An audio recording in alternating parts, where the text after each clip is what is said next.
Tonight we are in Perth, and welcome to Question Time.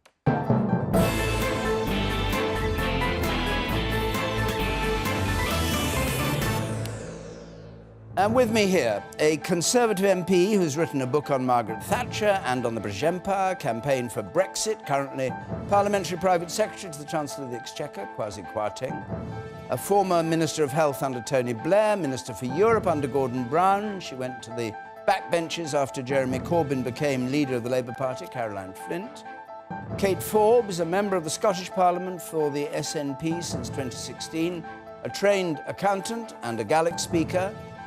Darren McGarvey, Loki, whose book Poverty Safari, Understanding the Anger of Britain's Underclass, has been nominated for the Orwell Prize, who once spent 6 months at a police violence reduction unit as rapper in residence, and the son of a bus driver who founded or co-founded the transport giant Stagecoach, at various times a funder of the SNP and of the campaign for Scottish independence, Brian Souter.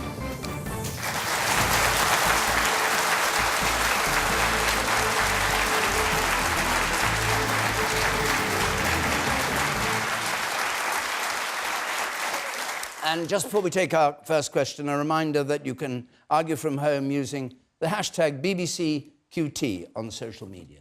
Right, our first question from Mark Cobb, please.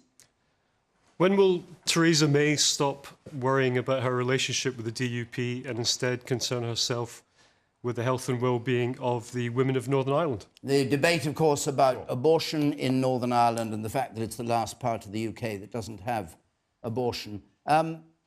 Caroline Flint. I think it's absolutely essential that all women, wherever they live in the United Kingdom, should have the same human rights.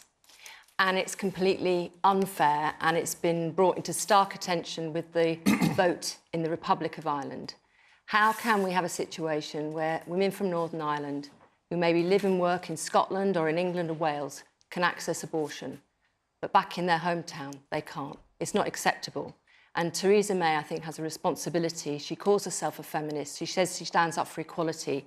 Well, this is about human rights and standing up for equality, and that's what she should do.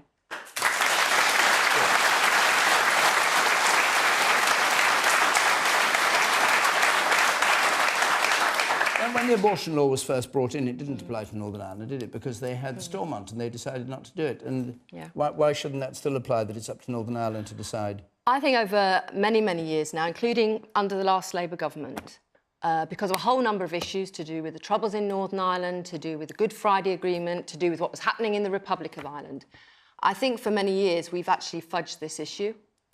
We've turned a blind eye, not only to women from the Republic of Ireland, but women from Northern Ireland coming to England and elsewhere in the UK for abortions. But I think times have changed. And what has happened in the Republic of Ireland, I think, is revolutionary in terms of what's happened. And how now, going forward, David, can we have a situation where women south of Northern Ireland, in the south of Northern Ireland, could get an abortion, to the east of Northern Ireland can get an abortion, but can't actually get it in the country where they live? And I really think that it would be great, I absolutely would love, if we can get some discussion amongst all the parties in Northern Ireland to resolve this, but we haven't had an Assembly meeting for something like a year and a half now. But I don't think we just can carry on turning a blind eye to this inequality. All right. Well, I'll come to the Theresa May element of this, but Brian Souter, what's your view? Well, I believe the people of Northern Ireland are the people that should make this decision.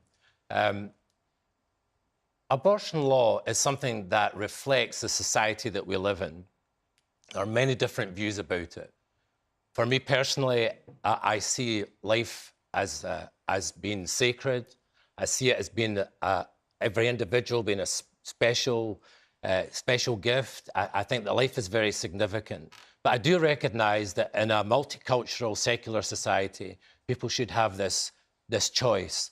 But I don't believe we should be imposing our morality on the people of Ulster. I think the people of Ulster are capable of making this decision themselves. I think they should have a referendum on this, and I think they should make that decision themselves. Well, you'd have a referendum even though they haven't got a parliament at Stormont at the moment. Well, you'd have the Westminster government say, Northern Ireland, you have a referendum. I think that would be the fairest way to get the people to make a decision on it. And I actually think there's an awful lot of self-righteousness from people in the mainland on this issue, we need to revisit our own abortion rules here in Britain. The legislation is 50-year-old. Science has moved way ahead. We still terminate at 24 weeks here. A child is viable at 23 weeks. So you can have a woman in one bed that's having a child, a woman in the next bed that's having an abortion. And across the whole of Europe, nobody else has these late abortions that we have in Britain. All right. Kate Forbes. I mean, I think it's deeply regrettable that we don't have a functioning government in Stormont at the moment, because devolved decisions should be taken by the people of Northern Ireland. And as a member of the SNP, I fundamentally disagree with the idea of a British Prime Minister imposing whatever her view is on the people of Northern Ireland when it comes to a devolved issue. It's not devolved human rights, though. I think that when it comes to Theresa May's politics, the questioner put his finger on it. Theresa May's politics have very little to do with principles at the moment and far, far more to do with keeping her weak government afloat.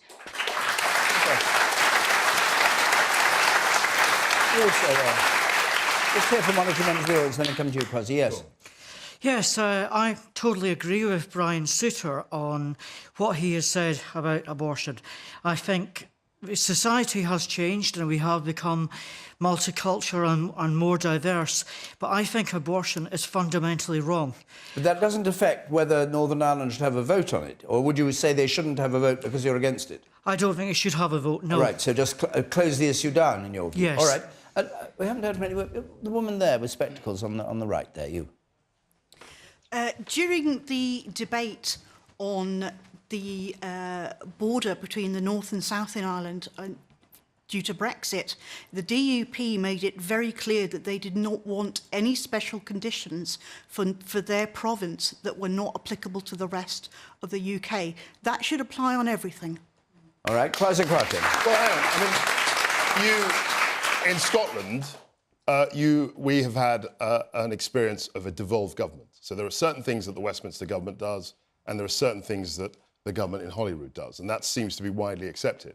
The view that I think you can impose the abortion rules in England and Wales on Northern Ireland, I think is wrong. I think we have to have a devolved approach on that. It raises big ethical issues, big moral issues, and I don't think there's any way that a British Prime Minister can simply impose a diktat on something as sensitive as all right, what about the suggestion Brian Souter made that since there's no Stormont government, Westminster says we'll have a referendum? Well, the main in Northern Ireland. I'd support that. The main focus of the Secretary of State, of Karen Bradley, of the government, is to try and get a government in Stormont up and running as quickly. Yeah, but that's not an answer to the question, is it? No, but it's as quickly as possible. That's I our know main, that's your aim, but why not have a referendum in the meantime? Nobody knows. Aim. How long has it been going on? There's no government in Northern Ireland now? About a year and a half. Year and a half. About a year and a half. So why not make an initiative? Maybe it would encourage people to get together again. Why not? Well, I don't think that we should be. I mean, you remember how the referendums have gone in the past few years. I mean, I don't think it's necessarily the issue.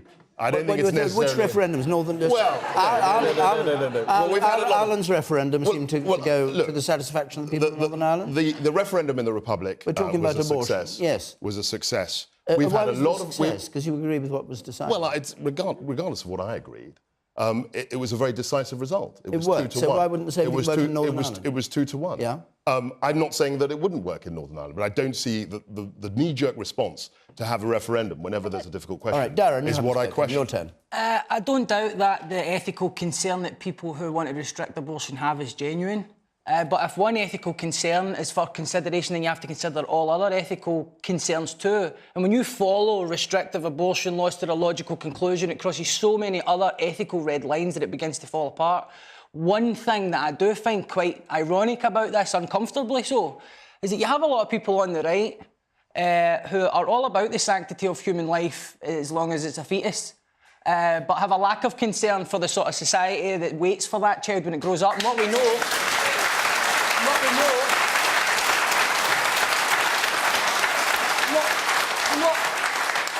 is that young women who grow up in deprived communities are far likelier to not only experience adversity, but also to have children at a younger age when they might not be best equipped to cope with it. And ultimately, those are the children that we're trying to protect at that point. Those are the women who will often be wanting to access services. So, what's your view about Northern Ireland and women in Northern Ireland? My view is just as I've explained. My view is that people on the right, whether it's the DUP, whether it's Theresa May's government, I think that people are just being a bit glib around this issue generally, and that ultimately, if we're going to protect the sanctity of life, then we have to consider what happens when that life begins to mature. And rather than creating a hostile environment for people to live in Britain, then we should be thinking about the sanctity of life as it develops. But do you think Northern Ireland should have a chance to decide this issue, or that Westminster should, or that Theresa May should? Apologies. Obviously, I think it's funny that sometimes they pass the hot potato back to the devolved government when it's a tricky decision, but in Scotland, then it's like, no, we're just going to decide whether you're having a referendum or not. OK, that's great. There's one there at the back. In the second row. Yes, you, sir. Brian Souter says it should be left up to the people of Northern Ireland. Should it not be left up to the individual women of Northern Ireland?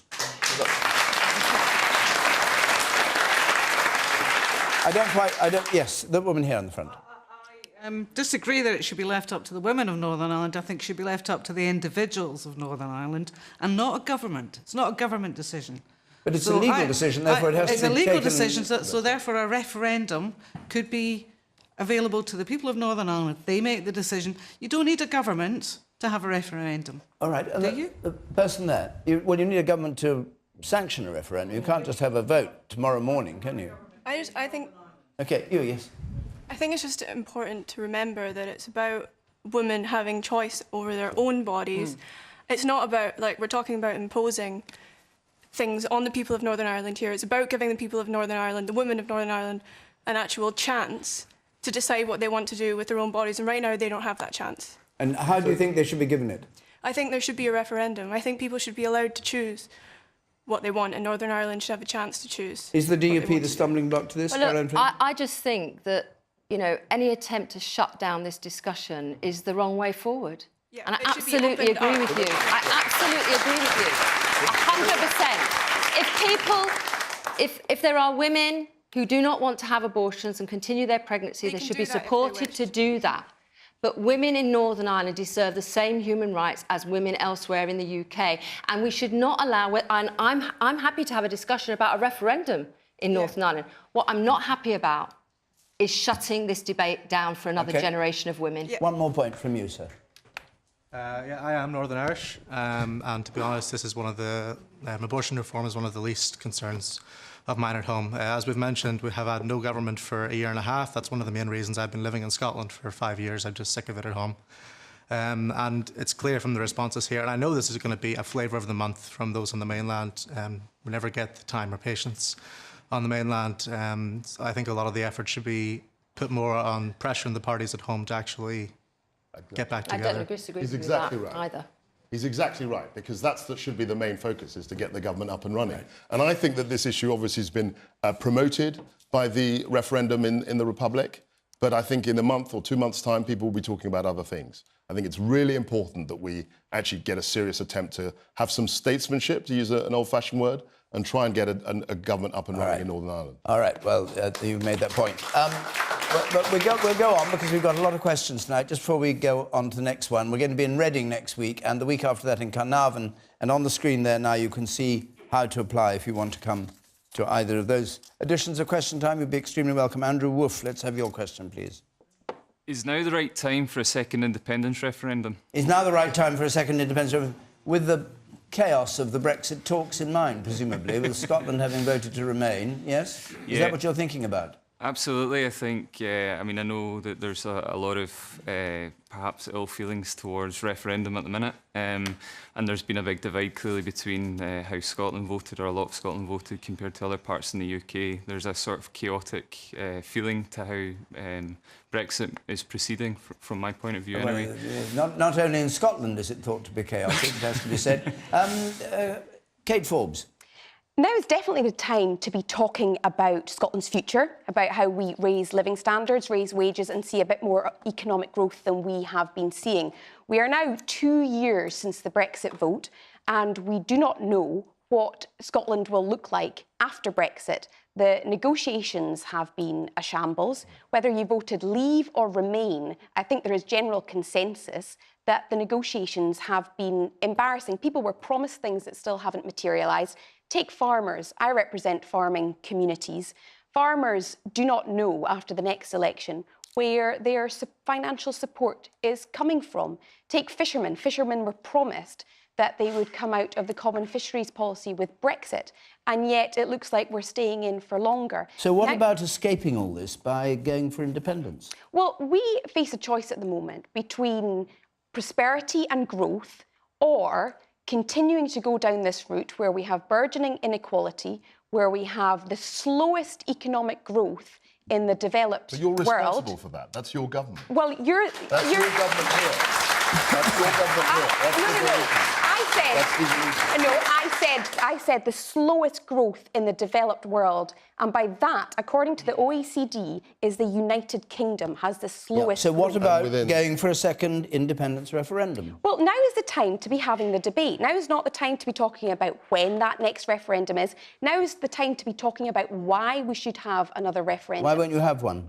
Well, if we keep doing what we're doing at the moment, in terms of following the UK's broken economic model, then we will continue to get the same results, which are, as I said, slow growth. We'll get continuing inequality and poor. But you would be free of this curse of not being able to negotiate Brexit, which Westminster is tied up in, because you'd be out on your own. Would you like that? Well, Brexit is completely tied up. I mean, I don't know, maybe Kwasi can answer the question for me, what the UK's economic strategy is at the moment. Can I answer Andrew's question? We have... Yeah, let's deal with the question that Andrew Wolf asked. Not divert, let's stick with the question. Sure. Yes, you answer the question. I've suggested that I want to answer your question. Yeah, go on then, try. I think that the whole point about referendums, in fact, the SNP said this before the Scottish independence referendum, was that it would settle the issue for a generation. That was what they said. That was what they said. And it was very similar to the Brexit referendum. The idea was that it would settle these difficult questions that we face for a generation. Now, the way the game is played at the moment, it seems to me that the only reason you have a referendum is if you lost the last one and you want to have another one. So it's not settling it for a generation. It's let's have a referendum every 5 years until I get the answer I want. Yeah. And I don't think that that's a good way of operating a referendum or any kind of political system. It's a bit rich saying that the Brexit referendum has sorted anything for a generation. No, what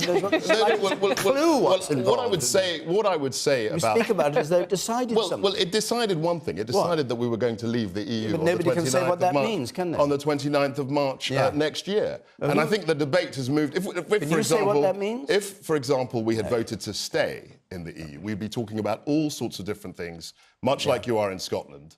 And I'm sure people would be calling for another referendum. Are you content with the UK's economic growth at the moment? I will talk about economic growth. No, let's not talk about economic growth. We're talking about independence. I'm going to go round the audience a bit because a lot of hands are up and there's a lot of response to this. Yes, the woman in spectacles there on the gangway. How can Scotland ever be independent when it's swapping a Westminster government for a Brussels one? Well, exactly. What's your... Very good question. But what's your... Very good question. And so what's your view? What's your view about that? Well, how did you vote on the EU business? Yeah, well, I voted to remain in the UK, but I voted to leave the EU. So really, the SNP don't represent me in any shape or form. I just think that there's double standards there with the SNP. OK. And you're in the fourth back there, the man there in the fourth row from the back. Can you get that? Yeah.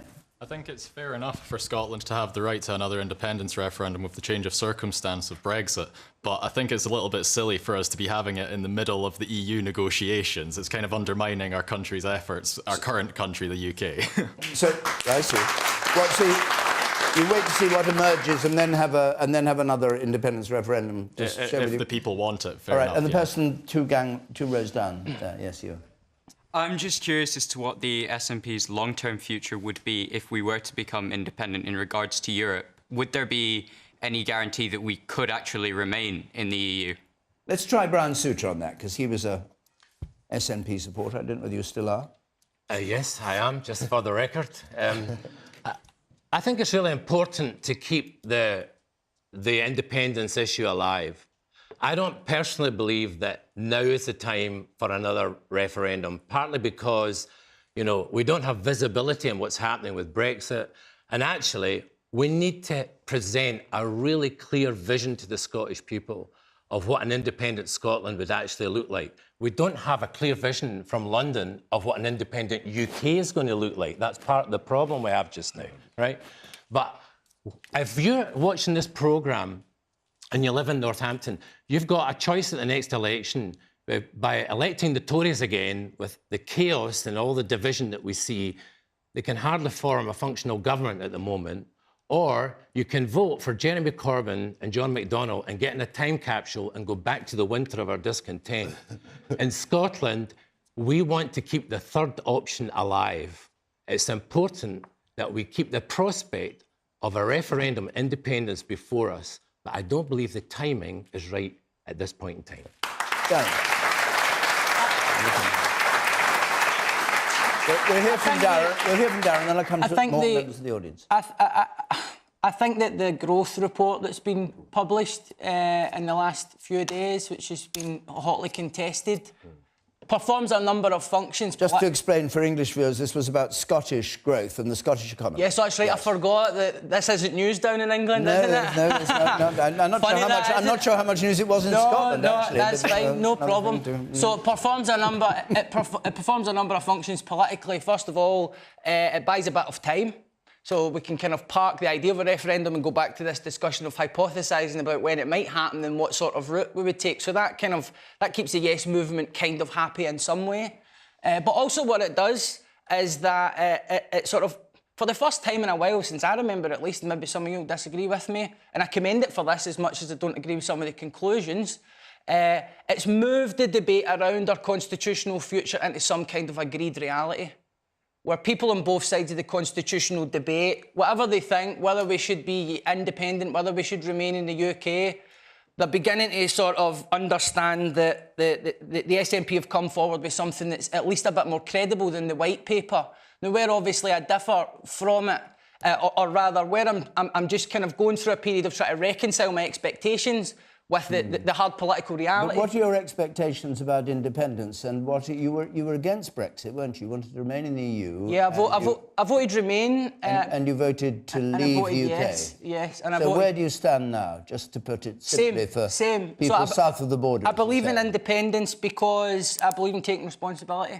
And we're not responsible for economic growth until we're in charge of our own employment law and immigration. So it's not technically true what you said there, although I understand what you're getting at. Can I just say one thing? Yeah, briefly. Well, the report, which I hadn't read all 350 pages, but the report... It's riveting stuff, mate. I'm sure it is. I'm sure it is.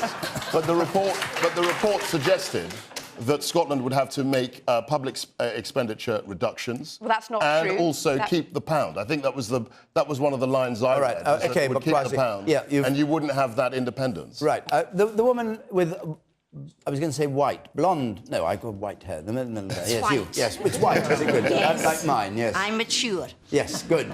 Well, give us a mature comment, madam. I find it incredible that there is so little knowledge of what is going on in Scotland and the feelings that are about in Scotland.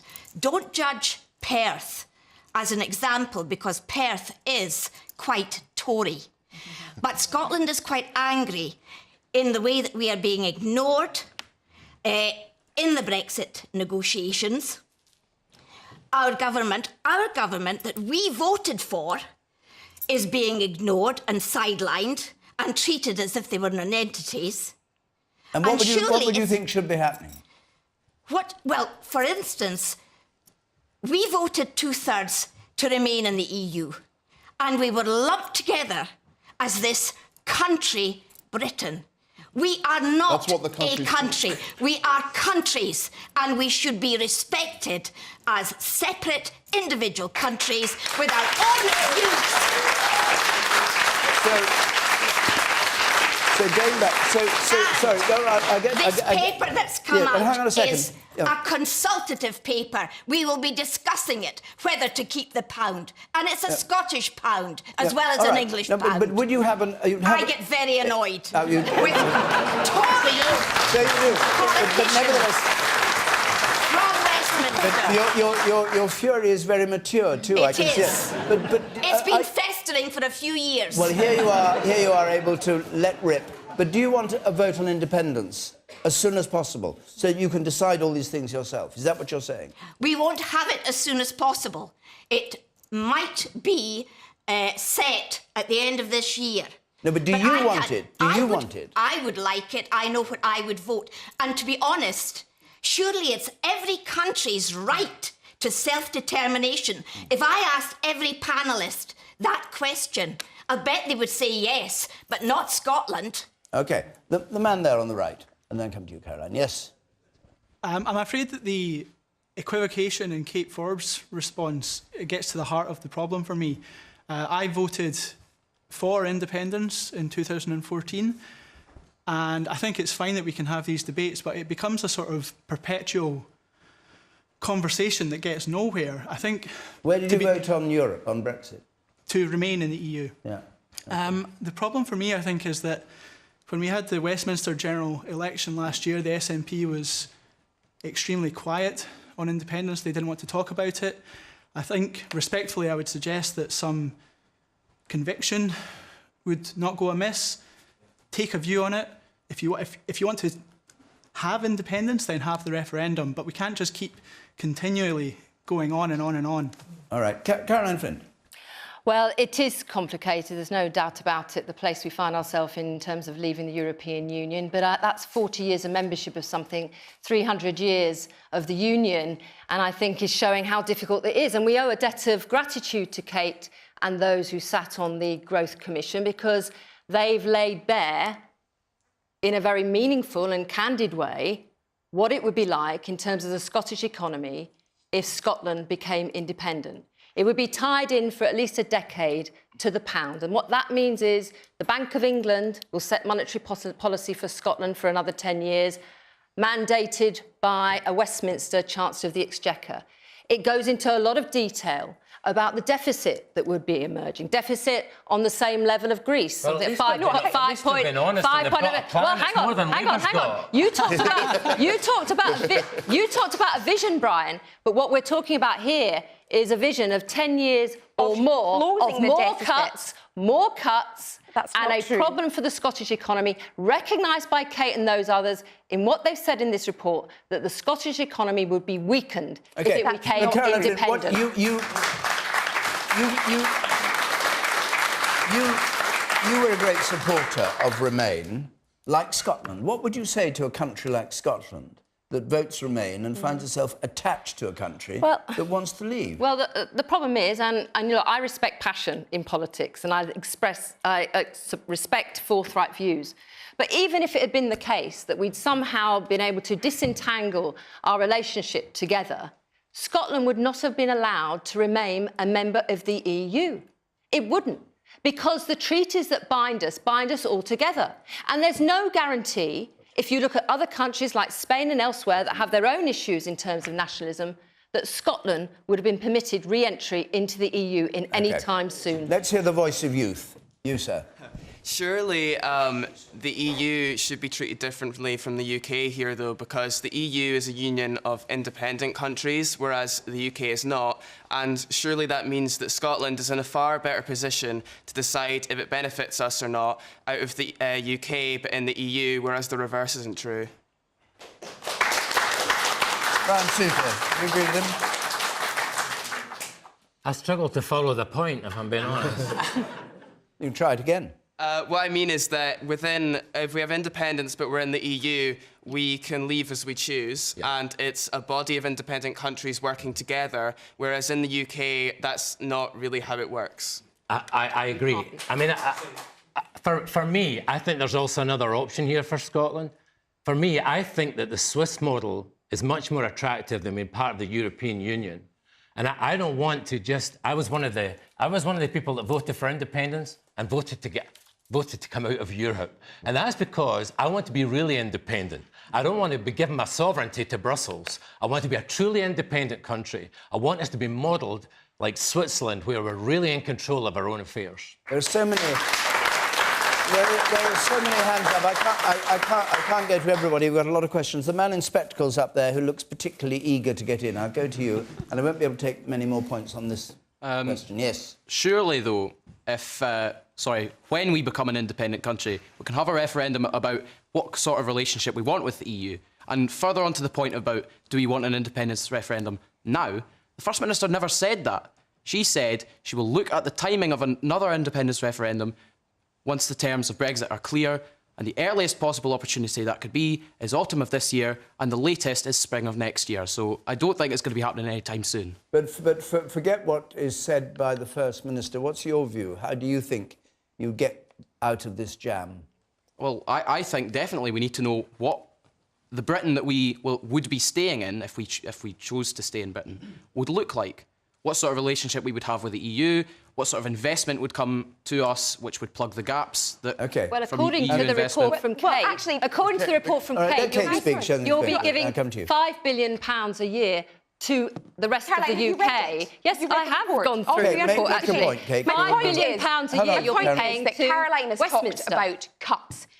Over the last 10 years, the Scottish budget has been cut by 8.5%. In contrast, this report predicts that if we had been an independent country, our spending could have increased by 5% over those 10 years. Okay. -8 to But you're looking +5. ahead.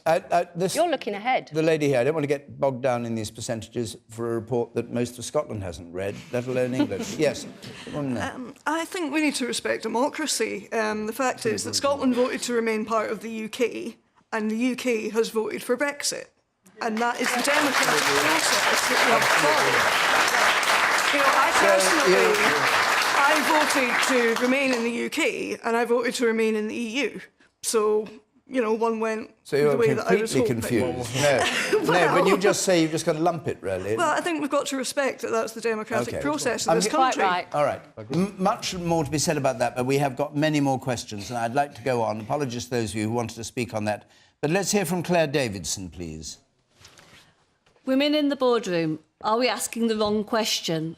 Why are so few men at home with the children? This is this report about there not being enough women in the boardroom, and a lot of lame excuses being quoted for why there aren't women in the boardroom, like we have one already, it's somebody else's turn, or all the good women have already been snapped up. They're two of the things they quoted from the top companies. But is it the wrong question? Should there be more men at home? Brown Souter, what's your view? Well, I think it would be good to have more women in the boardroom. And I'm pleased to say that Stagecoach actually has got a higher percentage of women representation than most of the other FTSE 350 companies. How many do you have? We have 3. And out of how many? Out of 8. What percentage is that, then? It's 37.5. You're meant to run the company, not me. 34%. 37, yeah. 37%. Thank you, Paddy. That's brains on my right. Paddy went to Eton and I went to Perth Academy. That's the difference.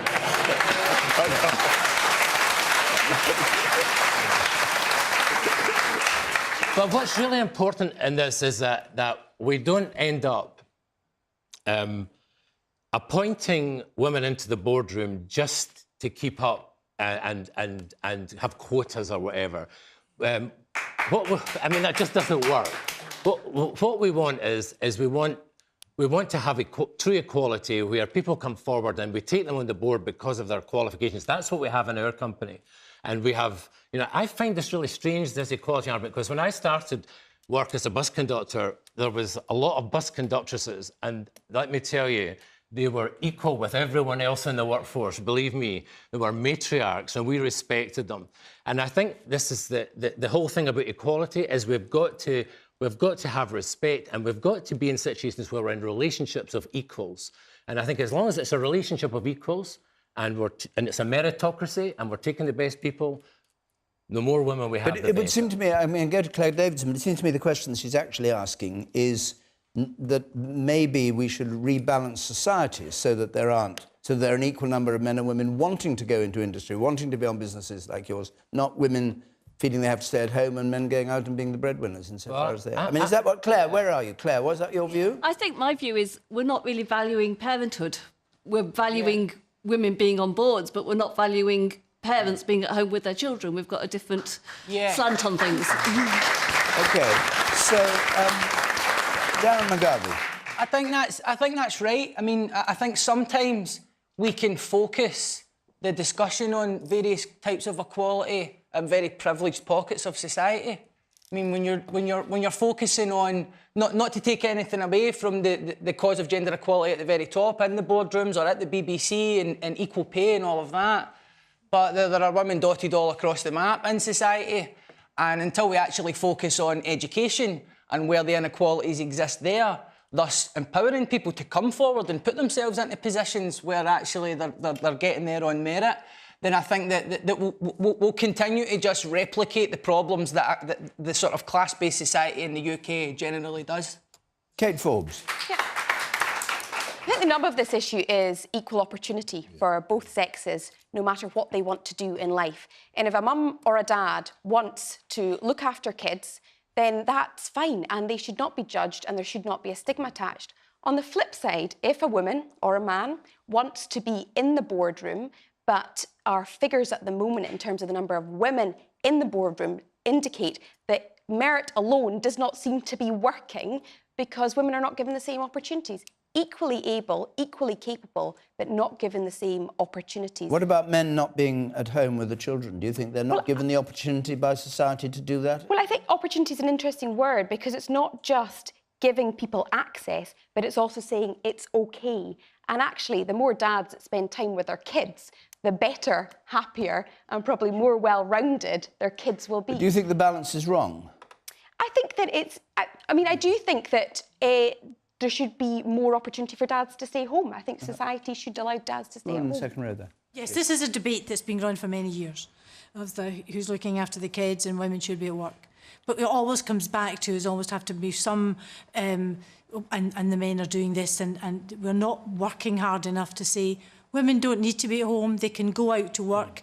Not this, are they capable of being in the boardroom? They are more than capable in the boardroom, and they have been for many years. Just they don't go in with trousers with a fly to get the points, to get the job. And so I think we need to look much harder at who's applying for the job. It's always, are women capable?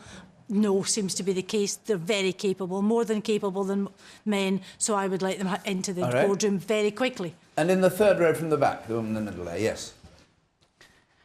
Well, speaking as somebody who is currently 28 weeks pregnant, this is a very real issue. I've decided to go back to work after 6 months after I've had my baby. The looks that I've had, some of the comments that have been made to me, I'm already being made to feel like a bad mum because I still want to have my career and my partner wants to do the share of the childcare. I don't think that's fair. Good for you.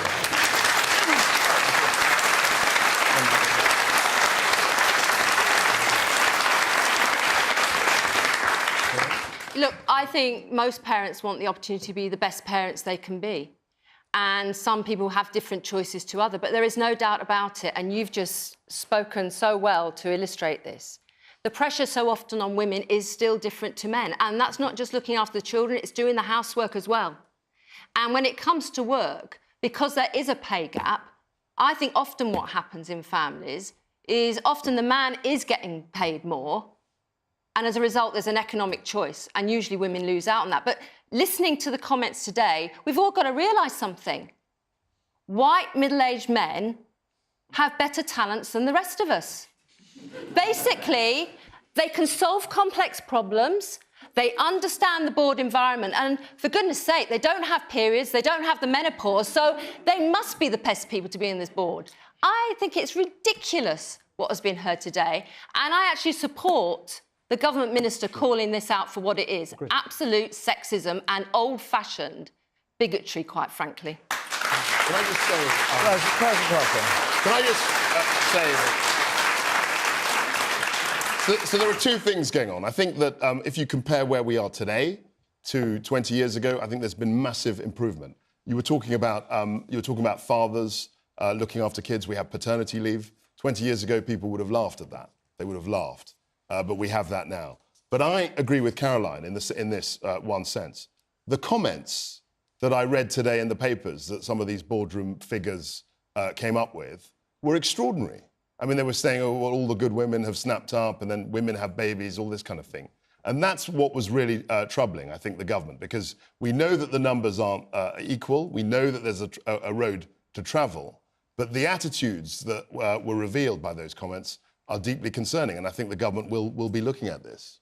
Looking at it? Well, they'll be looking to try and bring about measures potentially to drive it forward. I know that's always being. What kind of measures? But that's always being discussed. That's always being discussed. What do you think? Well, in Norway, I mean, you're working with the Chancellor of the Exchequer. We have not discussed this in the Treasury. I can assure you. Why? But well, there are other things like a November budget and all that sort of thing. Okay.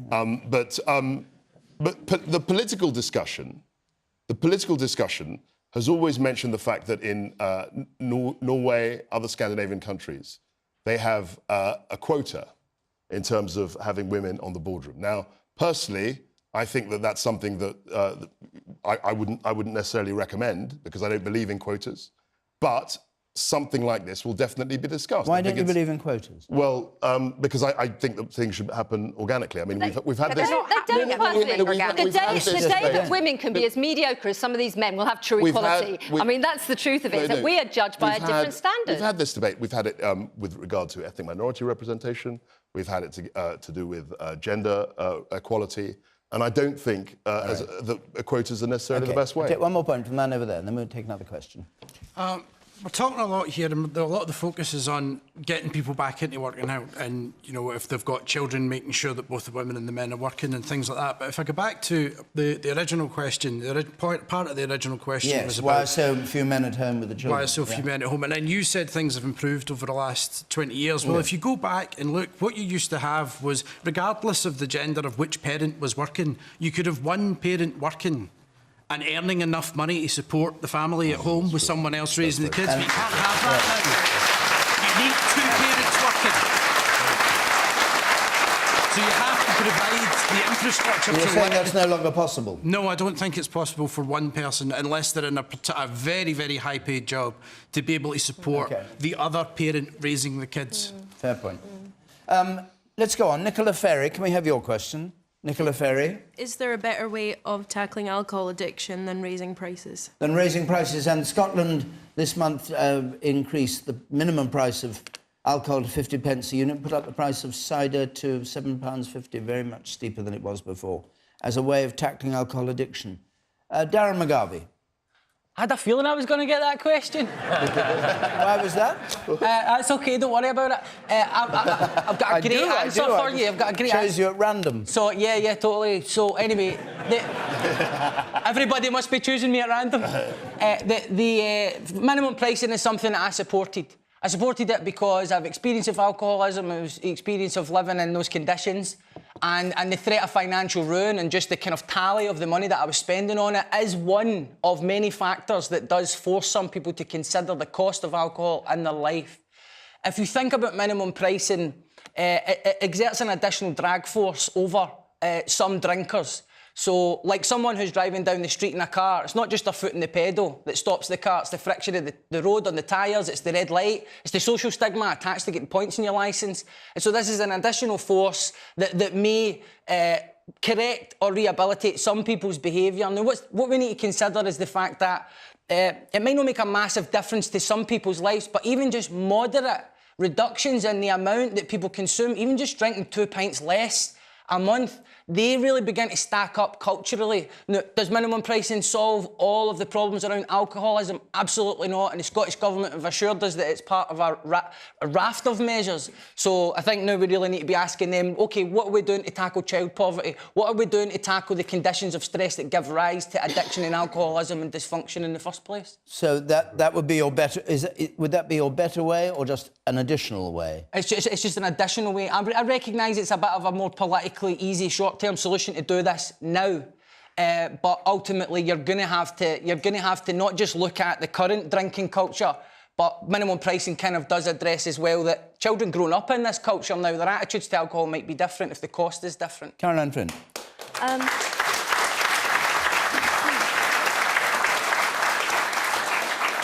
Well, Nicola, I am the child of an alcoholic, and my mother died at the age of 45. And in my family, we grew up knowing what it was like to live with someone with that addiction. And I wouldn't say price is the only factor. although I do know that when she couldn't afford to buy other drinks, she went to the very low-cost drinks that still exist today, like white cider, which you can buy it for less than the tax paid on it. And when I visited my local hospital and met some of the people who were in there because of their alcohol addiction, it was this white cider that was their alcohol of choice. And so I do think we need to do something about pricing, but we need to do a lot more as well. I am pleased that with other MPs from across different parties in Westminster, we've managed to get £6 million to fund services to hear those voices of the children, because I think in this whole debate, whether it's drugs or alcohol, it's often those children's voices that aren't heard. And we know whether it's domestic violence or other situations that children face every single day, that alcohol plays a major part in that. And the alcohol industry has to take some responsibility for what they do. And you go into a supermarket and the first thing you see is crates of beer and drink on offer that is like a sort of lost leader to lure you in to buy it. So and that is just not acceptable. Would you like to see the British government or the Westminster government have minimum pricing? I would. I would. Like it is in Scotland? Yeah, I would. And, you know, when I was Public Health Minister, Scotland was the first country in the United Kingdom to introduce smokes-free legislation. I came to Scotland to see it for myself. And that was a learning for me as Public Health Minister, and I'm glad that we learnt from that and took action. We need to be bold in this area, and we shouldn't be afraid of acknowledging when other parts of our union do something right, we should do it as well.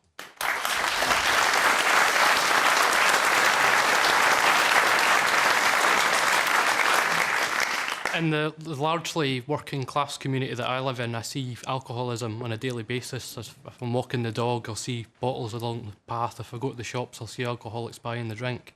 And minimum pricing, from what I've seen so far in the little time it's been in, it doesn't solve the problem of alcoholism. It makes it more difficult for them to get that alcohol, but ultimately they have an addiction. Yeah. And what I've seen already is alcoholics who say now, actually, I'm just as well buying a bottle of vodka because it's just as cheap as cider. Brian Souter.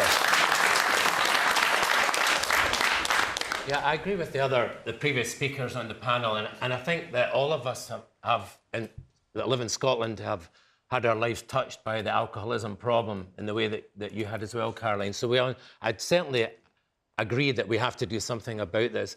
There is strong empirical evidence from the other countries where they've done this minimum pricing that it actually works to reduce harm reduction with alcohol. So I do actually support it. But I think some of the points that come out of the audience here, you know, we do need to think about what else we're going to do. The point there about in your local community, you know, people that have got extreme problems with it, you know. We don't have a lot of facilities for people to get into rehab. And I think that's a great pity, because once someone's actually presented with the problem and actually admits they have a problem and want to do something about it, we don't have enough rehab facilities for these folks to actually get them. And I think we need to tackle this in a much wider way. Yeah, we need to also have... Man with the spectacles up there at the very back, and then I'll come to you, yes. I worked in pubs for 10 years in Glasgow, in Perth and Dundee. I spent a lot of time seeing people, older people who are very much on the road to dying of alcohol-related illnesses. I've seen young people make the first steps by drinking excessively. And that's with pubs being more expensive to drink in than going to supermarkets and drinking at home. I have to applaud the minimum price, and I think it's a step in the right direction. This is about changing Scottish culture. Yeah. This is about changing a culture of excessive drinking. Not just in Scotland, it's in the UK as well. And it's a hard decision, and it's a long-term one. This isn't going to save this generation of alcoholics. This is about our children and maybe their children. This is about reducing alcohol consumption in the long term and in the future. And I think it's a very good decision.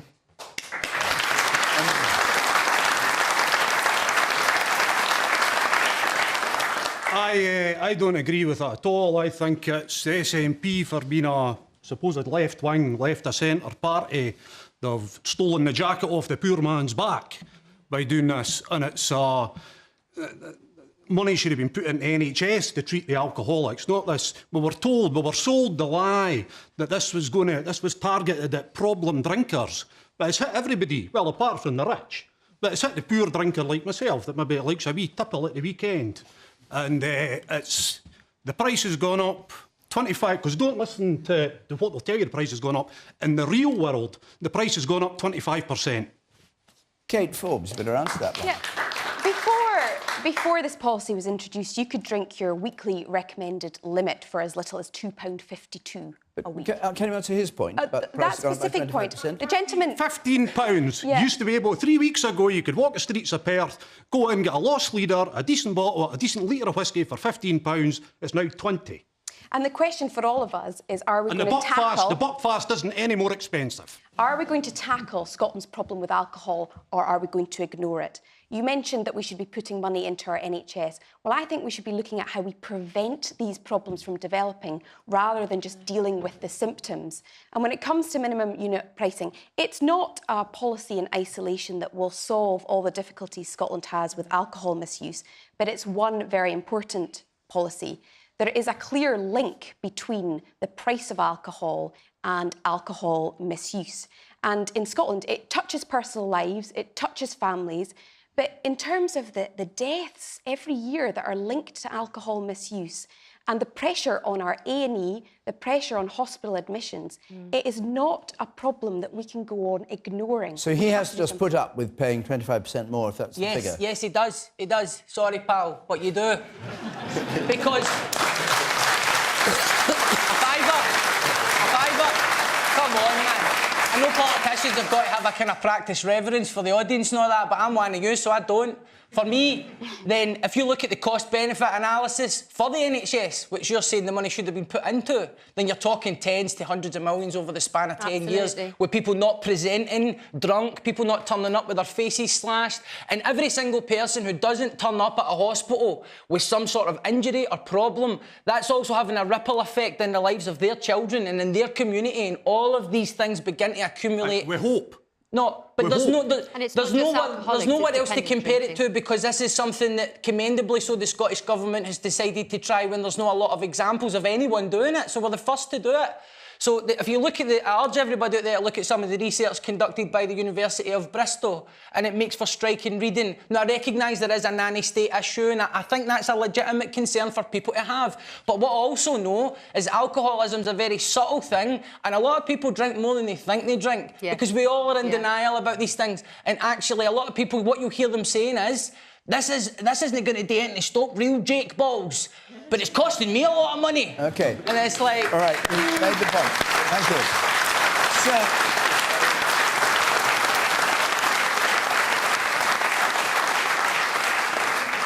So, Kwasi, would you like to see minimum pricing in England? I think the gentleman in the pink shirt, I Which share his view. Which gentleman in the pink shirt? Just two rows up, yes. that one. I think you're right. I think you're right when you say that simply just having a minimum pricing is not even half the answer, because you've got to understand the culture. You've got to attack the culture, the mindset, and actually have a support. And I think Darren mentioned that in his original answer as well. I think it's very easy for governments, it's very easy for politicians to ban things, to put up prices, and feel that that solves the problem. I don't think but there are much more fundamental problems that need to be looked at. And actually, let's face it, if you are going to put up minimum pricing and people are determined to drink, it's just going to cost them a lot more money, like the gentleman at the back, and you've got to be realistic about that too. My understanding is that the UK government and the Welsh government is actually looking at this. They are looking at it. They are absolutely looking at it. I mean, I'm not going to prejudge the outcome of that. I'll take one or two more points and then have a last question. The woman in the front row here. I just think the Scottish Government should be commended for it. I think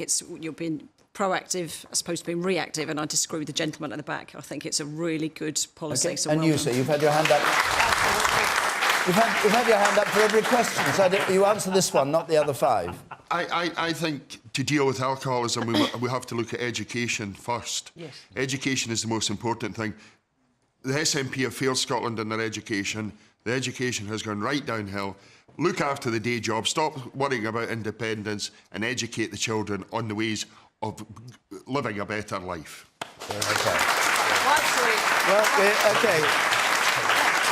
Actually, can I just pick that up very quickly, David? I have to stop you, Loki, because we've only got a couple of minutes left. No problem. We've got a last question from Ben Wooldridge, please. Very effective, though, your interventions were. Thank you very much for them. Ben Wooldridge, let's have your question quickly. Should politicians who can't answer a straight question have their interviews terminated?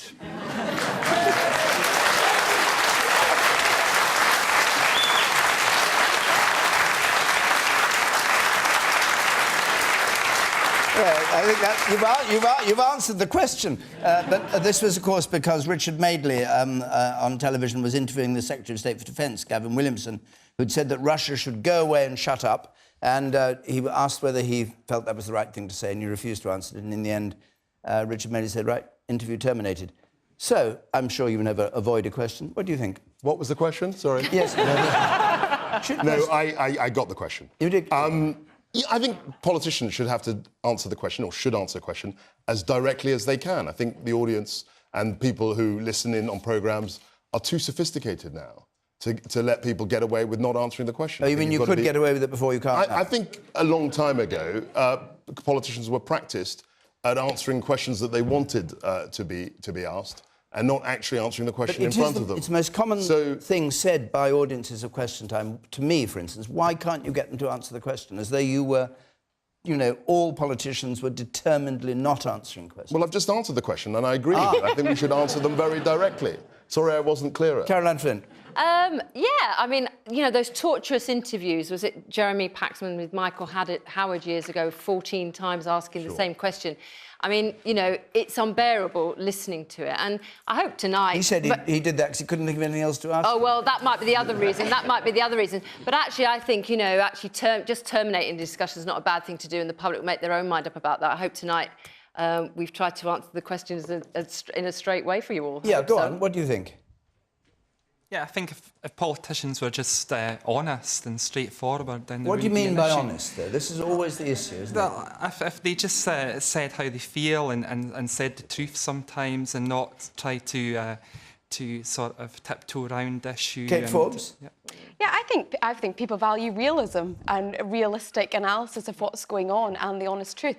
It wasn't that long ago that I was sitting on that side, 2 years ago elected, and I used to throw things at the telly, watching Question Time, listening to people trying to answer questions. When are you going to have an independence referendum?